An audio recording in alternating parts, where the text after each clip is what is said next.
This guy is called Paul Thorpe, right?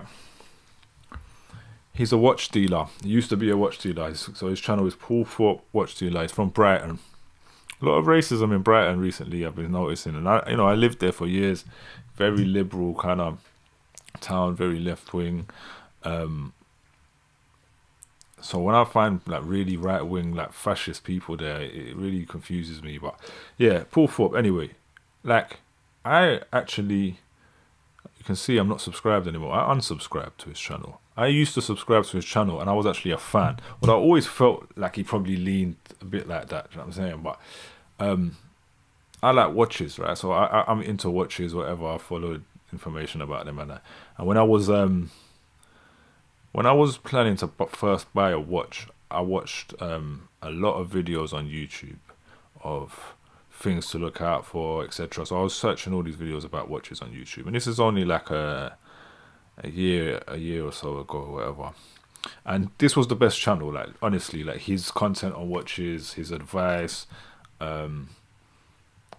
like meeting up with other watch dealers and other watch YouTubers. He had great content. I learned so much about watches watching his channel.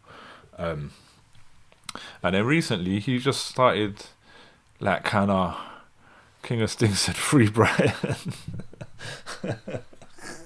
We're saying free Brighton from the left wing, yeah. But anyway, recently this guy, it's like he's doing less watch content. You know, there's a lot of things going on in the watch community. The market's kind of still been going down here and there.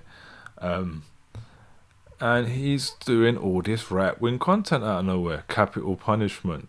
Okay, that's coming up. Capital punishment debate. Have your say. Who should be our next PM? But look, £8 million a day wasted on illegals.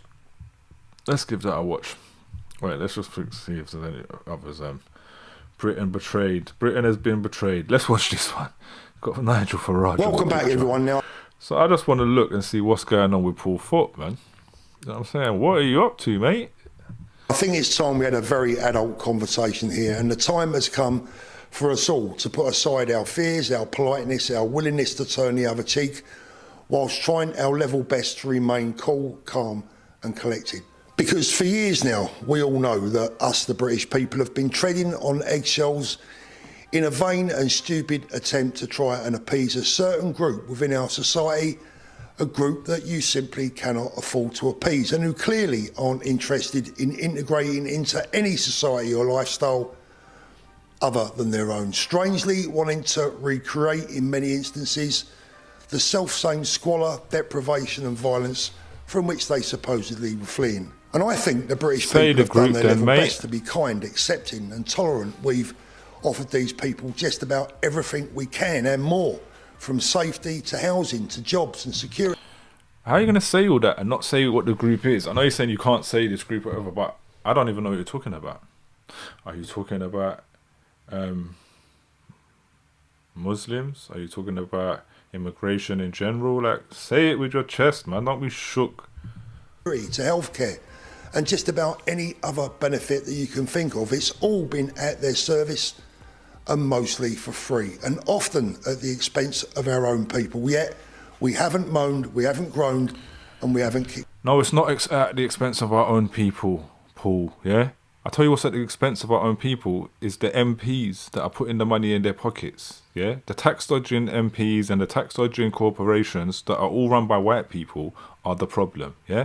The money, the percentage of that money in the actual big scheme of things that goes to immigration is nothing.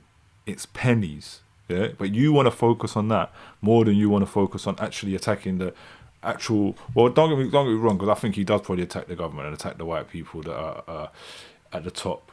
But he focuses on the fact that they're giving this money to immigrants, etc., rather than focusing on the fact they're giving the money to themselves, because that's where it's really going.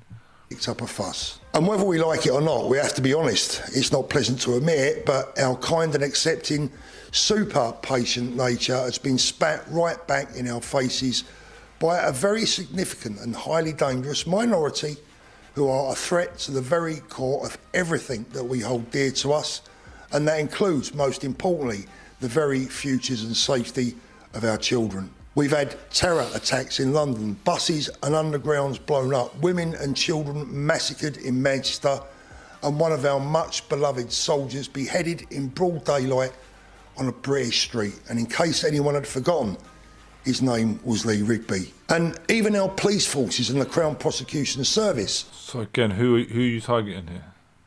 Who are you targeting? Like, say it. Organisations that are supposed to be there to look after and to serve us all. Because obviously, all of those things, they are disgusting. Do you know what I'm saying? All of those things, they're disgusting. And you won't speak to hardly any Muslims who won't agree with that, or any group, whatever you're trying to target here, who won't agree that those things are disgusting. Yeah, but we can also list disgusting, crazy things that white people have done. Why are you not talking about that? Bent over backwards not to stir the pot too much, turning blind eyes to underage marriages, grooming gangs, female genital... Yep, white men are the biggest perpetrators of grooming gangs in the UK. So I hope he's talking about... he's talking about white men. He must be, because you can't be talking about grooming gangs unless you're talking about white men. Mutilation, multiple sexual offences, homophobia, and a lot, and I mean a hell of a lot, of drug dealing. Oh yes, that one doesn't get talked about much, but I can guarantee anyone that knows, they'll tell you it's there, they'll confirm it. And unfortunately, you only have to look around at the behaviour and the sheer arrogance of some of these people who swan around our streets without any fear of doing whatever they want, because somehow they very cleverly managed to work their way into a position of being some kind of protected species. So protected by the law. You're talking about, the most unprotected people. The most abused, the most discriminated against. You moron. Seems that even an argument over a minor car incident, for an example, between two motorists can lead to a fake accusation of one phobia or another, or some kind of discrimination. Yes, they all have this ace up their sleeve. They know it, and so do we. But apparently, according to the authorities, at least the BBC, Sky News, the national newspapers, and probably 99.9% of our MPs, there isn't a problem. It's all in the minds of those on the wicked and despicable far right. A cheaply thrown around euphemism that really just means these days. So if it's against him or against what he wants to support, it's a euphemism and it's a buzzword or whatever. But if it's him saying it and targeting a group, which is a much smaller group, much less power, literally no power, the far right, the normal right, is where the power is. You don't have the power, you don't have the privilege. It's very unintelligent person here. I mean, I guess, what do I expect from someone, cool, you know about watches, you learn a trade and you learn how to buy and sell watches. Doesn't mean you're that intelligent, does it? Days concern citizens. Another tacky label used against anyone who's thinking he's slightly to the right of George Galloway or James O'Brien. And just look at the behaviour, the fuss, the drama, the violence, the law-breaking, the self-importance, and the entitlement that's been taking place all around the UK over the very sorry and very sad situation in Gaza. Look how many of these people have attempted to bring Middle Eastern politics into local by-elections, and how it even managed to bring our own parliament into chaos. Again, he's not saying it with his chest, innit? He's trying to be anti-Palestine. I've seen him be pro-Israel and all that as well. So he's trying to say that politicians are wrong for bringing in what's going on in the Middle East into politics, that we should actually address it. He's really just showing himself as a really nasty piece of work, to be honest. Just a few short days ago, to understand what the future holds for us all. Can you even imagine what these people will want in 10 or 20 years' time, and the fuss they'll create unless they get it? It doesn't bear thinking about, for there is no level of appeasement these people understand or respect. There is no tolerance in their minds. There can be no bargaining, no more kid gloves with people who appear to love conflicts and problems as much as they love their own kids. And of course, the media continue to try and convince us there's all nothing to worry about and that it's all in the minds of those on the right. But it's suddenly real enough for the government to find a whopping £31 million of taxpayers' money to throw at protecting MPs from their own arrogance, ignorance, treachery and stupidity that created the goddamn problem in the first place. And if you add that to the £8 million that we're already... To protect MPs from what? Because MPs are being protected from everybody. So what are you talking about? Them, and if the media is pushing it as it's like it's a specific group thing, that's probably an agenda again. It's again an anti-agenda, anti-Muslim agenda. Yeah? Like these people will actually quote anti-Muslim propaganda and then sit here saying, oh my God, there's such a propaganda against English people. He's spending on importing even more candidates for crime and terror, and the politicians why they are so despised and why the public has not got one single ounce of respect left for any of them. And I can't help but mention the fact that we, the people, yes, us, we voted strongly and firmly back in 2016 in a naive and vain attempt to put an end to exactly this problem. Yes, we... Yeah, when you voted against Corbyn, the only possible actual manifesto we've ever seen in our lifetimes, definitely my lifetime, most likely with this old man's lifetime as well. Stupid idiots. He was probably there, one of them going, yeah, never let that communist in, da, da, da. Idiot. Saw it coming because we live among it, and we clearly asked you to stop it from getting worse. But you lied to us, you ignored us, and you betrayed the will of the people. Honestly, I can't find the words to describe how the nation feels about you and what you've done to our country, and most importantly, for our children's future. It's simply and utterly unforgivable, and you will go down in history as the people that destroyed its own people. So my message to Rishi Sunak is please, please, just go and take your rotten government with you. Hand over the keys of number 10 to the Nigel Farages, the Lee Andersons, the Suella Bravemans of this world, and let them form a government that might... Let's form a racist government. What a piece of shit.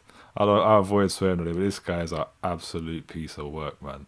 Nasty. Openly out here, do you know what I'm saying? So I said I unsubscribed from him. I unsubscribed when I saw these racist videos he was doing. But then I still, you know, like I realised YouTube, it don't matter if you subscribe. If you've watched a person's videos enough, it's still going to push them to. So it still keeps pushing them to me, you know what I'm saying? And to be honest, I'm interested in what he's doing, because this is what's going on in England. This is the actual good sign of what is going on from these racists. And he's right, there's a majority of racist people like this. He's a racist, he's Islamophobic, he's a nasty person. And it's madness. We need to watch it to know what's going on in this country. I'm not worried about immigration. I'm not worried about Muslims in a way. I'm worried about him.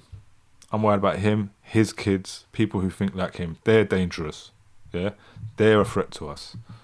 Just might be able to save us. Now, I want to end today's video by saying this, and I want to be very, very clear about it. The vast, vast majority of people from all backgrounds and faiths live very peacefully together in harmony here in the UK, and we pay each other the utmost respect. We have no problems with each other. But the communities with the problems must start to weed out and police their own communities if we're going to... So white people then, because white people's the community with the biggest problem. Biggest grooming gangs, biggest crime, biggest knife crime, white people. So why aren't you, as a white person, yeah, on making a video saying, I must take that responsibility for my community? You're not taking responsibility for the crime in your community, yeah? You're not talking. You're taking responsibility for, because he he talks about watch crime. He tries to kind of hold the police account. I'm not even against all of that. He's quite he's not pro police because he thinks they don't do enough jobs of their job.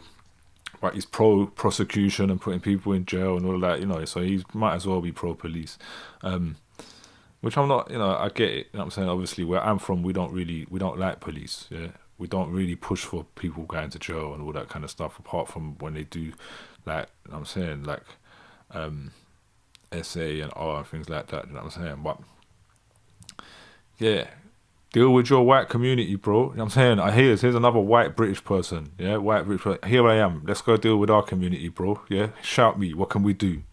Continue to live together in the way in which surely we all want to live.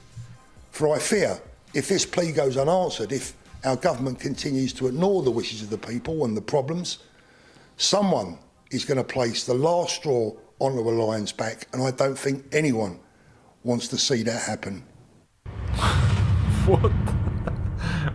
So he's basically saying, oh, you're gonna place the last straw, and us racist people are gonna get out there and be violent. That's basically what he's probably saying, isn't it? You know what I'm saying? The lion, the three lions, all of that. Like, what a mug. Paul Thorpe, man. What a letdown. I used to like you, liked your content. You know, I didn't watch it for any politics, liked your watch content, learnt a lot from you.